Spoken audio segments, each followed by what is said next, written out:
நீ தேரேறி கடம்பா உன் வீரம் சூடி கொட்டு மூரசு கொட்ட வாரும் ஐயா.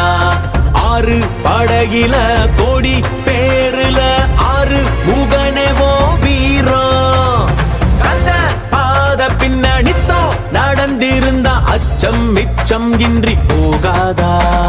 முருக முடிவெடுக்க சிவனோ கேட்டிருக்க வெற்றி வேலனுக்கு வீரம் சூடி கொட்டு ஊரசு கொட்ட வாரும் ஐயா.